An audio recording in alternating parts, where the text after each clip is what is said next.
নমস্কার বন্ধুরা, চিকেনের শাহী কোরমা রেসিপি এর আগেই আমি তোমাদের সাথে শেয়ার করেছি।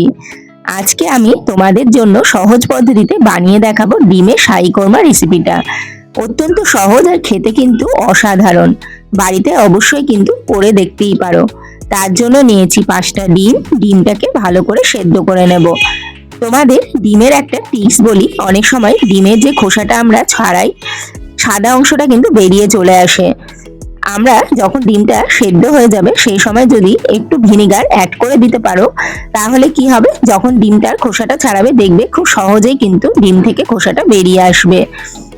কিছুটা মশলা বানানোর জন্য নিয়েছি পেঁয়াজ, রসুন। পেঁয়াজগুলোকে একটু হালকা হালকা বড় বড় করে কেটে নিয়েছি, যাতে একটু স্মুদি পেস্ট এর মধ্যে আমি বানাবো।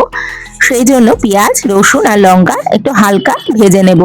খুব বেশি ভাজার কিন্তু দরকার নেই, কারণ যেহেতু গ্রেভিটা হবে একেবারে সাদা, তাই বেশি লাল করে ভাজলে একটা কিন্তু কালার চলে আসবে।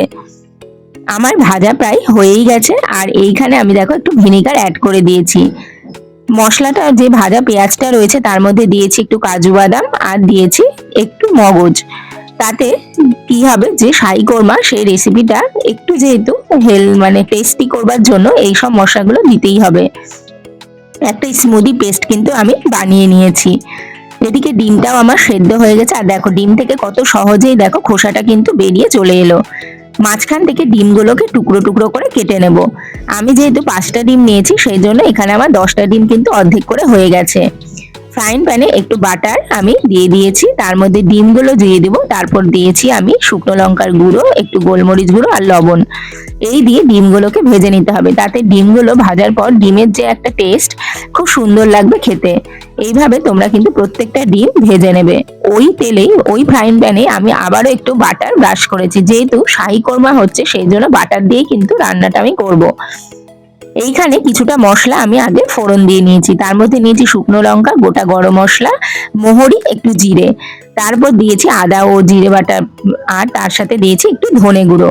সামান্য পরিমাণে দিয়েছি কাসুরি মেথি, আর দিয়েছি পরিমাণ মতো লবণ আর হলুদ। শুকনো লঙ্কার গুঁড়ো বা কালার এখানে একেবারেই কিন্তু আমরা অ্যাড করব না।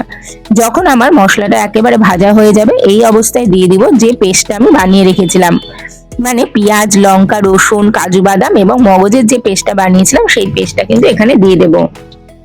দেখবে মশলাটা থেকে যখন তেলটা একেবারে বেরিয়ে এসেছে ঠিক সেই সময় দিয়ে দেবো টক দই। আর গ্রেভিটাকে একটু যাতে রিচ করতে পারি সেই জন্য দিয়েছি আমি এর মধ্যে আমুলের ফ্রেশ ক্রিম। তোমরা চাইলে স্কিপ করে যেতেই পারো। যেহেতু একটু রেস্টুরেন্ট স্টাইল কিন্তু ঘরোয়া পদ্ধতিতে বানাচ্ছি, তাই জন্য একটু ফ্রেশ ক্রিম এটাতে অ্যাড করেছি। দেখো কালারটা কিন্তু অসাধারণ হয়ে এসেছে, আর গন্ধটাও জাস্ট অমায়িক। এইভাবে একটুখানি ঢেকে রেখে দিলে দেখবে আরো একটু তেল কিন্তু এর থেকে বেরিয়ে যাবে। মশলা আমার পুরোপুরি কিন্তু কমপ্লিট হয়ে গেছে ভাজা। এইভাবে দিয়ে দেবো কিন্তু যে ভেজে রাখা ডিমগুলো ছিল সেই ডিমগুলো। তোমরা বিশ্বাস করবে না, এতটা সুন্দর আর এতটা টেস্টি, বাড়িতে অবশ্যই একবার ট্রাই করবে। তাছাড়া আমি মুনমুন চৌধুরী তোমাদের জন্য সবসময় নতুন কিছু রান্না নিয়ে আসার চেষ্টা করি। আমার রান্নাগুলো কেমন লাগলো অবশ্যই কিন্তু কমেন্ট বক্সে জানাতে ভুলবে না। ভালো লাগলে একটু শেয়ার করে দিও। দেখো ভাজতে ভাজতে আমার ডিমগুলো থেকে তেল বেরিয়ে এসেছে, সেই অবস্থায় আমি দিয়ে দিয়েছি একটু দুধ। দুধটা কিন্তু দিতেই হবে, কারণ যেহেতু শাহী কোরমা সেই জন্য দুধ দিলে এর টেক্সচারটাও বেশ ভালো আসবে আর গ্রেভিটাও খেতে কিন্তু ভালো লাগবে। নামানোর আগে একটু গরম মশলা আর একটু সামান্য ঘি এর মধ্যে আমি অ্যাড করেছি। ব্যাস, রুটি বা ভাত যার সাথেই হোক তোমরা ইচ্ছে করলেই পরিবেশন করতে পারো ডিমের শাহী কোরমা। আর এই ডিমের শাহী কোরমাটা খেতে যেমন অসাধারণ, তেমনি রুটি বা পরোটার সাথে অনবদ্য লাগে। প্রত্যেকেই কিন্তু আঙুল চেটে খাবে, এইটুকু তোমাদের আমি গ্যারেন্টি দিতেই পারি। তবে কেমন লাগলো আমার রেসিপিটা অবশ্যই কিন্তু জানাতে ভুলবে না। ভালো লাগলে সবার মাঝে একটু ছড়িয়ে দিও। আজকের মতো টাটা।